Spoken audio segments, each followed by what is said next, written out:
பிப்ரவரி 18 திருநீற்று புதன்.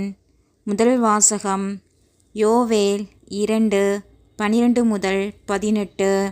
ஆண்டவர் கூறுகிறார், இப்பொழுதாவது உண்ணா நோன்பிருந்து அழுது புலம்பிக் கொண்டு உங்கள் முழு இதயத்தோடு என்னிடம் திரும்பி வாருங்கள். நீங்கள் உங்கள் உடைகளை கிழித்து கொள்ள வேண்டாம். இதயத்தை கிழித்து கொண்டு உங்கள் கடவுளாகிய ஆண்டவரிடம் திரும்பி வாருங்கள். அவர் அருள் நிறைந்தவர், இரக்கமிக்கவர், நீடிய பொறுமை உள்ளவர், பேரன்பு மிக்கவர், செய்ய கருதிய தீங்கை குறித்து மனம் மாறுகின்றவர்.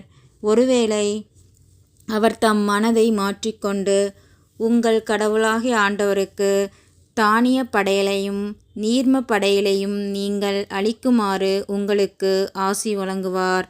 இதை யார் அறிவார்? சீயோனில் எக்காளம் ஊதி எச்சரியுங்கள். புனிதமான உண்ணா நோன்புக்கென நாள் குறியுங்கள். வழிபாட்டு பேரணியை திரட்டுங்கள். மக்களை திரண்டு வரச் செய்யுங்கள். புனித கூட்டத்திற்கு ஏற்பாடு செய்யுங்கள். முதியோரை கூட்டி வரச் செய்யுங்கள். பிள்ளைகளையும் பால் குடிக்கும் குழந்தைகளையும் ஒரு சேர கூட்டுங்கள். மணமகன் தன் அறையை விட்டு வெளியேறட்டும். மணமகள் தன் மஞ்சத்தை விட்டு புறப்பட்டும்.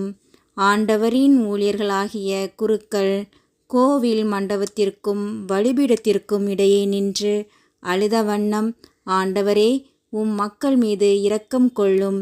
உமது உரிமை சொத்தை வேற்றினத்தார் நடுவில் நிந்தைக்கும் பழிச்சொல்லுக்கும் ஆளாக்காதீர் என சொல்வார்களாக. அவர்களுடைய கடவுள் எங்கே என வேற்றினத்தார் கூறவும் வேண்டுமோ?